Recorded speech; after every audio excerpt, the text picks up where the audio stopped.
दोस्तों राज्य की जो शिक्षा विभाग में 3,44,724 जो है स्वीकृत पद है, जिसमें वर्तमान समय में हम यदि देखें तो 1,28,594 पद हैं जो ऐसे पद हैं जो बिल्कुल ही रिक्त है। उसमें अभी तक भर्ती बिल्कुल ही नहीं निकली है। और आज के टाइम पे यदि स्कूल में हम देखें तो जो चपरासी का काम है वो टीचर से करवाया जा रहा है या स्टूडेंट से करवाया जा रहा है, विद्यार्थियों से कराया जा रहा है। पिछले 20 से 30 साल लोगों का इंतजार है कि जो स्कूल के हैं वो चपरासी की पद की भर्ती कब निकलेगी, पियोन की भर्ती कब निकलेगी। साथियों ये जो इंतजार है वो अब खत्म होने वाला है 2025 में, क्योंकि जो है राजस्थान सरकार ने है वो 63,000 की बहुत ही शानदार भर्ती निकालने वाली है, वो भी स्कूल चपरासी की, पियोन की। साथियों यदि आप भी 8वीं पास हैं या 10वीं पास हैं, उन सभी महिलाओं और पुरुष के लिए बहुत ही बड़ी अपडेटिंग न्यूज है कि 2025 में बहुत ही शानदार भर्ती निकलने वाली है, वो भी 63,000 की। जी हाँ दोस्तों, आज इस वीडियो में हम उसी 63,000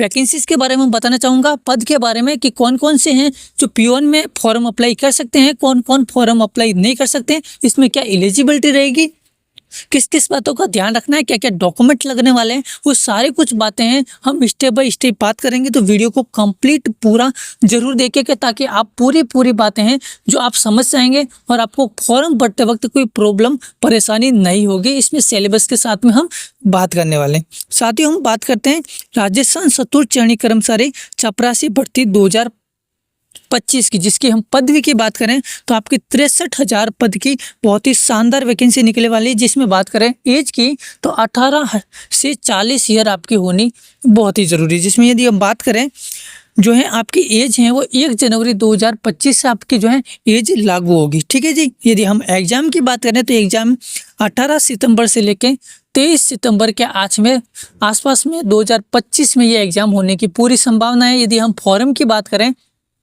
तो दिसंबर के आसपास जो है आपका फॉर्म भरा जाएगा, जनवरी महीने में। ठीक है, इस बात का आपको विशेष ध्यान रखना है, बिल्कुल तैयार रहना है, फॉर्म निकलते ही आपको तुरंत फॉर्म भर देना। ठीक है जी।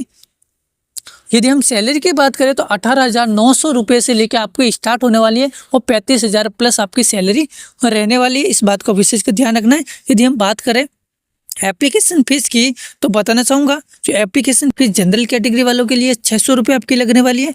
ठीक है जी। और दूसरी यानी बात करें EWS OBC MBC और NCL, उसमें आपको 400 रुपये आपकी फीस लगेगी। यदि SC ST PWD कैटेगरी में आते हैं तो आपकी 400 रुपये आपकी फीस लगने वाली। चलिए बात करते हैं योग्यता की। तो योग्यता आपकी जो है मात्र 10th पास होना बहुत ही जरूरी है। यदि आप 10th पास हैं तो आप निसंकोच आप फॉर्म अप्लाई कर सकेंगे। ठीक है जी। तो चलिए हम जानते हैं इसकी सिलेक्शन प्रोसेस की कि किस तरीके से आपका सिलेक्शन होने वाला है। चलिए जानते हैं सिलेक्शन प्रोसेस। तो बताना चाहूँगा इसका सिलेक्शन प्रोसेस सबसे पहले आपका जो है लिखित परीक्षा होगी, उसके बाद आपका जो है दस्तावेज सत्यापन किया जाएगा और लास्ट आपका जो रहेगा वो आपका चिकित्सा परीक्षण जो है मेडिकल टेस्ट होने के बारे में डायरेक्टली आपका सिलेक्शन होने वाला है। तो चलिए चलते हैं अगला स्टेप जो आपका रहेगा एग्जाम पैटर्न के साथ। सब कुछ ठीक है, लेकिन एग्जाम पैटर्न किस तरीके से आएगा उस बात की आपको जानकारी होनी बहुत ही जरूरी है। चलिए एग्जाम पैटर्न की हम बात करें तो सबसे पहले बताना चाहूँगा ये एग्जाम है वो आपका ऑनलाइन नहीं होके ऑफलाइन होगा, जो ओ मार्कशीट के थ्रू आपका होने वाला है, जिसके आपके सभी प्रश्न हैं वो वस्तुनिष्ठ और बहुविकल्पीय प्रकार के पूछे जाएंगे, जो ABCD अबसद जिसमें आप समझ सकते हैं उस टाइप के। ठीक है जी। और प्रत्येक जो है सही क्वेश्चन यदि आप करते हैं तो आपको 2 नंबर मिलने वाले हैं, और यदि आप गलत क्वेश्चन करते हैं तो आपको -0.33 अंक आपके काट लिए जाएंगे। इस बात का आपको विशेष कर ध्यान रखना, क्योंकि नेगेटिव मार्किंग भी है। क्योंकि आज के जितने भी पेपर हो रहे हैं 90% पेपर के साथ में आपकी 90% आपका माइनस मार्किंग भी आपकी ऐड हो रखी है हर एग्जाम में, देख सकते हो। ठीक है जी। और दूसरी बात ये है कि आपका ये 200 नंबर का ये पेपर होने वाला है और 100 क्वेश्चन आपसे पूछे जाएंगे। इस बात का विशेष कर ध्यान रखना, ये पैटर्न आपके दिमाग में बैठा लेना है, क्योंकि यही पैटर्न आपका आने वाला है। जिसकी हम बात करें सब्जेक्ट की तो इसमें आपके जो है सामान्य अंग्रेजी, हिंदी, सामान्य ज्ञान और सामान्य गणित से रिलेटेड आपके क्वेश्चन पूछे जाएंगे, जो आप देख सकते हैं 10th के सिलेबस के अनुसार ही आपका जो है टॉपिक बनने वाला है, क्वेश्चन बनने वाला है। ठीक है जी। तो चलिए हम जानते हैं इसके सिलेबस के बारे में कि कौन कौन सा सिलेबस आ सकता है, किस किस बारे में हमें पूछा जा सकता है, जिसकी हम तैयारी कर सकते हो। सबसे पहले बताना चाहूँगा तो राजस्थान राज्य का सामान्य ज्ञान, राजस्थान का जो है जीके आपको नॉलेज होना बहुत ही जरूरी है, उससे भी आपके क्वेश्चन आएंगे 90%। ठीक है जी। और दूसरी आपकी जो है राजस्थान की कला, संस्कृति एवं साहित्य से क्वेश्चन पूछे जाएंगे। ऐतिहासिक धरोहर और उनका महत्व के बारे में पूछा जा सकता है। राजस्थान के भूगोल के बारे में पूछ सकते हैं। और अगली हम बात करें तो राजनीति विज्ञान जो है आपका पॉलिटिकल साइंस, उससे आपके क्वेश्चन आएंगे। और अगली है आपकी रीजनिंग और तार्किक योग्यता, उससे भी आपके काफ़ी सारे क्वेश्चन आने वाले। और राजस्थान के इतिहास के बारे में जानकारी होनी आपकी बहुत ही जरूरी, उससे भी बहुत सारे क्वेश्चंस आपके आने वाले। और लास्ट आपका रहेगा वर्तमान में चलने वाली योजनाएं और उनका महत्व। जितनी भी राजस्थान में वर्तमान में चली है 2025 में और 24 में आपकी लागू हुई है, उनके बारे में जानकारी होनी बहुत ही जरूरी है। क्यों चलाई गई है, इसका क्या महत्व है और किन किन को इनका बेनिफिट मिलने वाला है, सारा कुछ जो है आपकी नॉलेज होनी बहुत ही जरूरी है। और सबसे बड़ी बात है करंट अफेयर, जो भी आपकी खेल कूद जो भी है उसके बारे में आपसे पूछा जा सकता है। करंट अफेयर के बारे में डेली बाई डेली जो भी करंट अफेयर आते हैं तो उसकी भी आपको तैयारी साथ साथ में आपको करनी है। ठीक है जी, इस बात का आपको विशेष कर ध्यान रखना है। चलिए तो हम जानते हैं कि इसमें आपके डॉक्यूमेंट्स क्या क्या लगने वाले। डॉक्यूमेंट्स के बारे में यदि जानते हैं तो डॉक्यूमेंट्स आपका आधार कार्ड, ठीक है, एसएसओ आईडी और पासवर्ड जो आपको क्रिएट करनी पड़ेगी, ठीक है, जो आप ऑनलाइन जो है अपने क्रोम में जाके आप बना सकते हैं, जिसकी कोई दिक्कत नहीं है।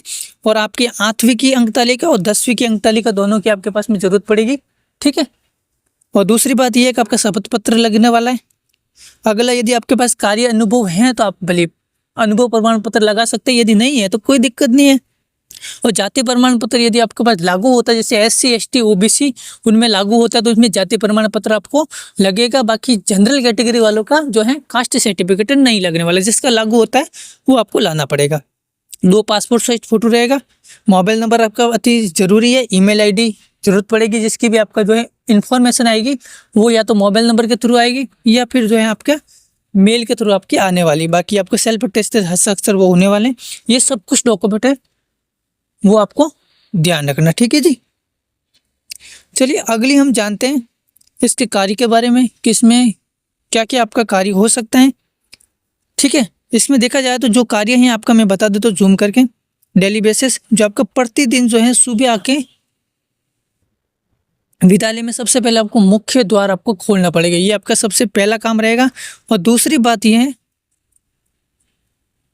दूसरा जो है संपूर्ण विद्यालय प्रांगण में झाड़ू लगाकर आपको साफ सफाई करनी पड़ेगी, ठीक है जी। और अगला है, इसके पश्चात स्कूल स्टाफ बच्चों के लिए पीने की पानी के लिए मटके भरने होंगे। आजकल डिजिटल है, कोई इसने मटके भरने का काम नहीं है क्योंकि टंकी वगैरह लगी रहती है, तो आपको इतना कोई करने का काम नहीं। बाकी जो भी है आप 2-3 मटके जो रहते हैं स्टाफ के लिए वो आप भर सकते, कोई दिक्कत परेशानी वाली बात नहीं। और विद्यालय की सभी कक्षाओं में अध्ययन शुरू होने से पूर्व चॉक डस्टर आपको रखने होंगे, ठीक है, टीचर के लिए। और अगली जो है विद्यालय प्रांगण के समय पर नए पौधे लगवाने, पहले के लगे हुए पौधों की साफ सफाई और उन्हें पानी देना, ये आपका कार्य रहेगा।